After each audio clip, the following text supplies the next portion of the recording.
အားလုံးပဲမင်္ဂလာပါခင်ဗျာဒီကနေ့မှာတော့အညာဒေတာရဲ့ယာဒီစာဟင်းတစ်ခွက်ကိုချက်စားမှာဖြစ်ပါတယ်ခင်ဗျာမင်္ဂလာပါဒီနေ့ကတော့ကျွန်တော်တို့အညာဒေတာရဲ့စားစားလေးဖြစ်တဲ့အစားအစာတစ်ခုကိုချက်စားမှာဖြစ်ပါတယ်ကျွန်တော်တို့လိုအစစ်မြစ်ယူရီးယားစစ်များစစ်မြစ်နာတဲ့အတွက်ကတော့မှုနဲ့လုံးဝမတည့်တဲ့မှုအစားကျွန်တော်တို့ဒါကိုစားခြင်းဖြစ်ပါတယ်ဒါကမှုတိုင်းပဲပေါ့နော်အရသာကတော့တင်လေးနဲ့ဖြစ်ခြင်းလို့ဆိုတော့ဒါကြီးစားကောင်းပါတယ်ဒါလေးဖြစ်နေဆိုတော့မငဲပါဘူးခင်ဗျာစပယ်ရှိပါခင်ဗျာတင်လေးဒီလိုလေးတင်ရပါတယ်ခုဒါလေးတော့နည်းနည်းဆိုလို့ကျွန်တော်တို့ဒီပူလမ်းမှာဖြစ်ပါတယ်။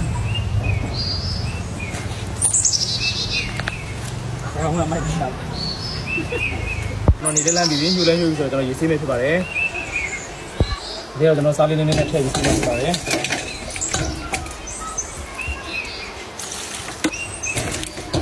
ဒီစားလေးနဲ့ဆေးရဖြစ်ပါတယ်။အကြည့်ကိုဖတ်သွားမှာပါ။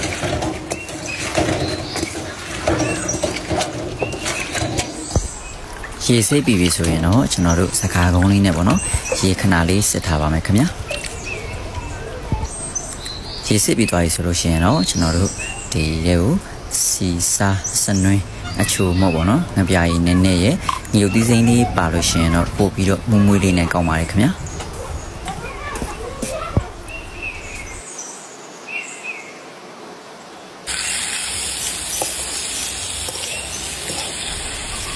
အဲ့ဒီအားလုံးကိုထည့်ပြီးတော့ကျွန်တော်တို့ဒါမိဖို့ပုံပါပေါ့နော်ဒါရှည်မထည့်ရဘဲနဲ့လုံးပြီးတော့ချက်ရပါမယ်နောက်ပြီးရင်တော့ကျွန်တော်တို့ဒါ